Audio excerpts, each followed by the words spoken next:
राष्ट्रपिता महात्मा गांधी पर विवादित बयान के मामले में घिरे कालीचरण महाराज को आखिरकार खजुराहो से छत्तीसगढ़ पुलिस ने गिरफ्तार कर लिया, जिसके बाद से एमपी में राजनीतिक बयानबाजी तेज हो गई है। जहां एक और से लेकर छत्तीसगढ़ के सीएम भूपेश बघेल और एमपी के गृह मंत्री नरोत्तम मिश्रा आमने सामने होते नजर आए, तो वहीं दूसरी तरफ एमपी छत्तीसगढ़ में राजनीति भी तेज हो गई है। देखिए खास रिपोर्ट। छत्तीसगढ़ पुलिस के कार्रवाई प्रोटोकॉल का उल्लंघन, गृह मंत्री नरोत्तम मिश्रा। छत्तीसगढ़ के सीएम भूपेश बघेल को भी नरोत्तम मिश्रा ने दिया जवाब। कालीचरण महाराज की गिरफ्तारी पर सियासी तकरार। मध्य प्रदेश छत्तीसगढ़ में कालीचरण पर राजनीति हुई तेज। कालीचरण महाराज की खजुराहो से हुई गिरफ्तारी को लेकर अब मध्य प्रदेश और छत्तीसगढ़ की राजनीति तेज होती दिख रही है। जहां एमपी के गृह मंत्री नरोत्तम मिश्रा ने कहा कि छत्तीसगढ़ पुलिस को कार्रवाई से पहले या उसके बाद मध्य प्रदेश पुलिस को इसकी सूचना देनी चाहिए थी, जो उन्होंने नहीं किया। गृह मंत्री नरोत्तम मिश्रा ने मध्य प्रदेश के डीजीपी को छत्तीसगढ़ से बात कर गिरफ्तारी के तरीके पर विरोध जताकर स्पष्टीकरण लेने के निर्देश दिए हैं। जबकि मीडिया से बात करते हुए उन्होंने कहा, हमें छत्तीसगढ़ पुलिस के तरीके पर आपत्ति है। यह इंटरेस्ट प्रोटोकॉल का उल्लंघन छत्तीसगढ़ की कांग्रेस सरकार को नहीं करना चाहिए। संघीय मर्यादा इसकी बिल्कुल इजाज़त नहीं देती है। उन्हें सूचना देनी चाहिए थी। छत्तीसगढ़ सरकार चाहती तो उनको नोटिस देकर भी बुला सकती थी। मैंने मध्य प्रदेश के डीजीपी को कहा है कि तत्काल छत्तीसगढ़ के डीजीपी से बात करें कि ये क्या तरीका है उनका। गिरफ्तारी के इस तरीके पर आपत्ति व्यक्त करना है, अपना विरोध दर्ज कराए और स्पष्टीकरण भी ले। आपत्तिजनक है, हमें तरीके पर आपत्ति है छत्तीसगढ़ पुलिस के। यह इंटर स्टेट प्रोटोकॉल का उल्लंघन कांग्रेस की छत्तीसगढ़ सरकार को नहीं करना था। संघीय मर्यादाएं इसका बिल्कुल इजाजत नहीं देती हैं। उन्हें सूचना देनी चाहिए थी। छत्तीसगढ़ सरकार चाहती तो उनको नोटिस देकर भी बुला सकती थी। मैंने मध्य प्रदेश के डीजीपी को कहा है कि तत्काल छत्तीसगढ़ के डीजीपी से बात करें कि ये क्या तरीका है उनका गिरफ्तारी का। ये तरीके पर आपत्ति व्यक्त करना है, अपना विरोध दर्ज कराएं और स्पष्टीकरण भी लें। जबकि छत्तीसगढ़ के सीएम भूपेश बघेल के सवाल है कि दुखी है या खुश पर जवाब देते हुए गृह मंत्री मिश्रा ने कहा कि गिरफ्तारी का तरीका गलत है। छत्तीसगढ़ पुलिस नक्सली को गिरफ्तार नहीं कर रही है। कालीचरण जी ने जो बोला वो भी आपत्तिजनक था। जिस तरह से इनने गिरफ्तारी की है ये भी आपत्तिजनक है। जो गलत है हम उसको गलत को गलत कह रहे हैं। रात के 3 बजे के सन्नाटे में किसी नक्सली को नहीं उठाया छत्तीसगढ़ पुलिस ने। थाने को सूचना दे के उठा लेते, गिरफ्तारी के बाद थाने को सूचना दे देते। मुझे तरीके पे आपत्ति है, ये तरीका गलत नहीं है। ये हमारी संविधान की जो संघीय भावना है उसको आहत करती है। ऐसा नहीं करना चाहिए भूपेश जी। भूपेश जी कह रहे हैं कि मगर नियम के तहत हुई गिरफ्तारी। कैसे आप बता दें, हम दोनों तो 2 दल हैं, आप बता दें नियम से कैसे हुई है। कैसे बिना सूचना दिए मतलब कोई पुलिस के नाम से फिर तो कहीं भी घुस जाएगा, अफरा तफरी का माहौल पैदा कर देगा, ऊहापोह की स्थिति पैदा कर देगा। गलत है ये कहना। गौरतलब है कि छत्तीसगढ़ की राजधानी रायपुर में आयोजित धर्म संसद में महात्मा गांधी पर आपत्तिजनक टिप्पणी करने का आरोप है कि कालीचरण महाराज ने गांधी की हत्या को जायज ठहराते हुए गोडसे को नमन किया था। इसको लेकर उन पर रायपुर और महाराष्ट्र के पुणे में मामला दर्ज किया गया था। उधर कालीचरण महाराज ने सोशल मीडिया पर एक वीडियो जारी कर अपनी सफाई दी है। इसमें उन्होंने कहा था कि उन्होंने महात्मा गांधी के लिए कहे गए अपशब्दों का कोई पश्चाताप उन्हें नहीं है। उन्होंने पूछा था कि महात्मा गांधी ने हिंदुओं के लिए क्या किया है। उन्होंने बताया कि किस तरह 14 वोट प्रधानमंत्री पद के लिए सरदार वल्लभ भाई पटेल को मिले, लेकिन 0 वोट वाले जवाहरलाल नेहरू को पीएम बनाकर उन्होंने वंशवाद फैलाया।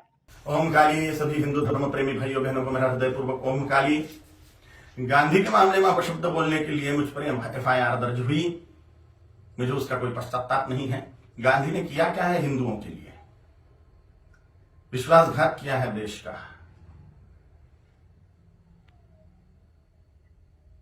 14 वोट प्रधानमंत्री पद के लिए सरदार वल्लभ भाई पटेल जी को थे और 1 वोट भी नेहरू को नहीं था, तो भी नेहरू को प्रधानमंत्री क्यों बनाया?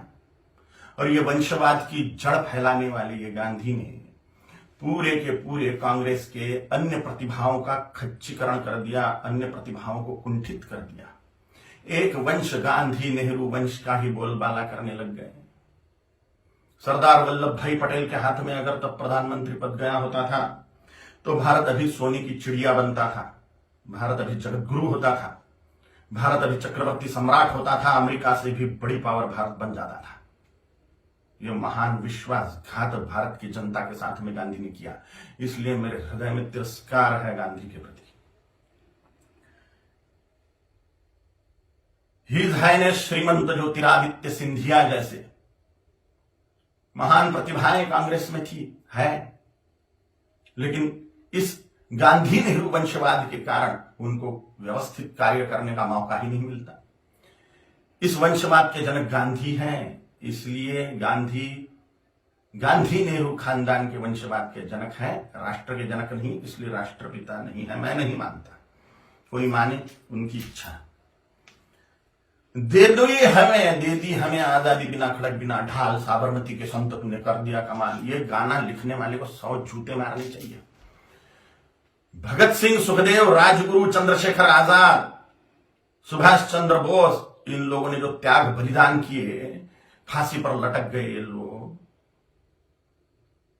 इन्होंने कुछ नहीं किया देश की आजादी के लिए, ऐसा इनका बोलना है ये गाना रचने वाले का। इतने सारे महान क्रांतिकारी, स्वतंत्रता सेनानी जिनको फांसी दी गई, उसमें 80% सिख लोग हैं, 20% अन्य क्रांतिकारी हैं। इन क्रांतिकारियों ने जो अपना त्याग बलिदान किया वह व्यर्थ मान लिया ये गाना रचने वाले ने, सारा का सारा श्रेय गांधी को दे दिया। एक लाठी खाई गांधी ने कभी? ये फांसी के फंदे पर झूल गए ये नौजवान, लेकिन इनको कोई श्रेय नहीं।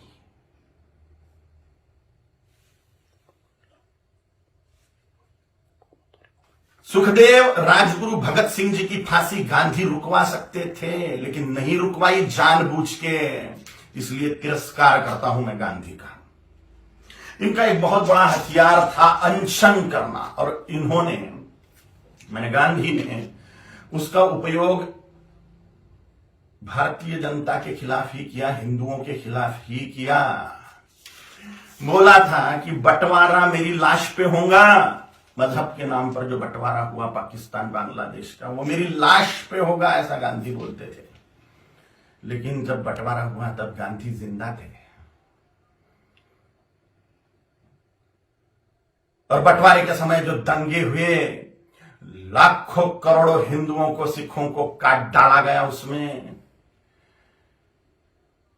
और लाखों करोड़ों हिंदुओं को मार के उनकी लाशें भेजी गई। लाखों हिंदुओं को, 27 लाख हिंदुओं को मार डाला गया एक ही दिन में, डायरेक्ट एक्शन डे के दिन, जिन्ना के द्वारा।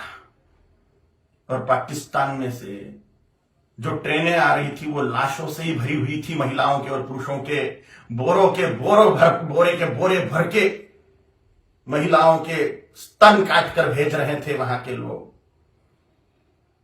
सामूहिक बलात्कार करी हुई महिलाएं, उनकी लाशें, उनके स्तन बोरों में भर के।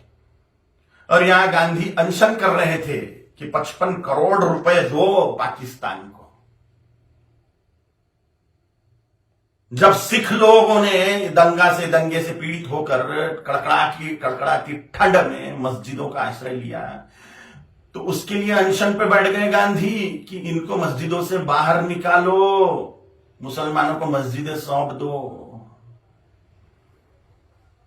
नफरत करता हूं मैं गांधी से, इसलिए भी।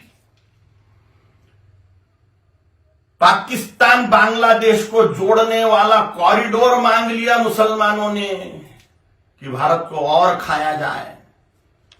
गजवाए हिंद के तहत भारत को मुसलमान बना दिया जाए, तो पाकिस्तान और बांग्लादेश को जोड़ने वाला कॉरिडोर, हजारों वर्ग किलोमीटर का कॉरिडोर, इसके लिए गांधी अनशन पे बैठने वाले थे।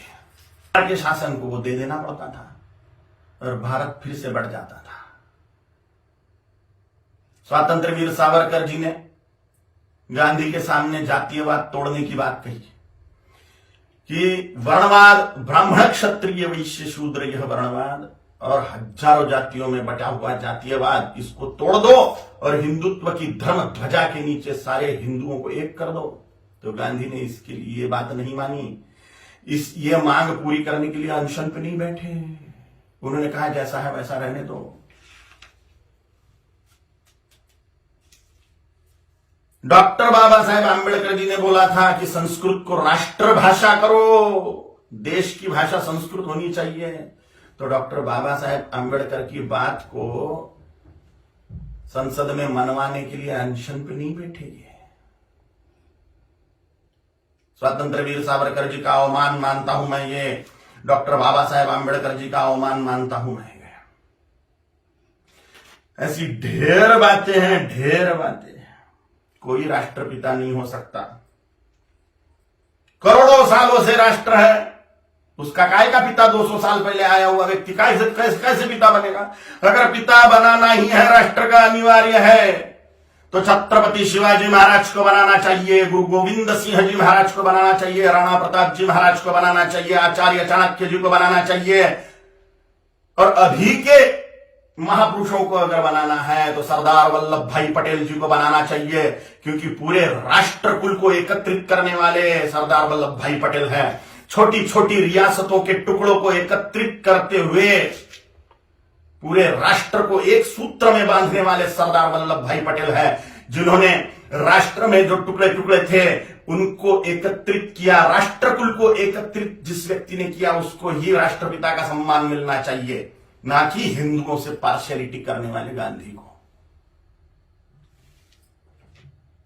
अगर वो कॉरिडोर मिल जाता था पाकिस्तान बांग्लादेश को तो हिंदुस्तान कब का मुसलमान बन चुका होता था। धन्यवाद है, कोटि कोटि धन्यवाद है महात्मा नाथुराम गोडसे जी को, उनके चरणों में साष्टांग नमस्कार है मेरा कि उन्होंने अपना बलिदान देके हिंदुस्तान को मुसलमान बनने से बचा लिया।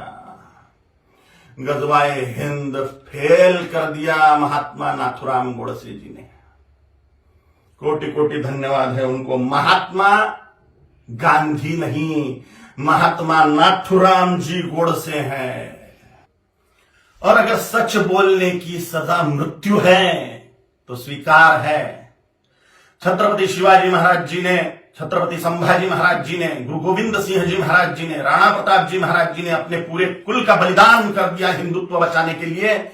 तो मेरे जैसे तुच्छ जंतुओं का जी के फायदा भी क्या है? अगर धर्म के लिए हम बलिदान नहीं हो सकते तो मर जाए मेरे जैसे करोड़ों कालीचरण हिंदुत्व को बचाने के लिए, धर्म को बचाने के लिए, सनातन हिंदू धर्म की रक्षा के लिए तैयार है हम मृत्यु दंड को पाने के लिए।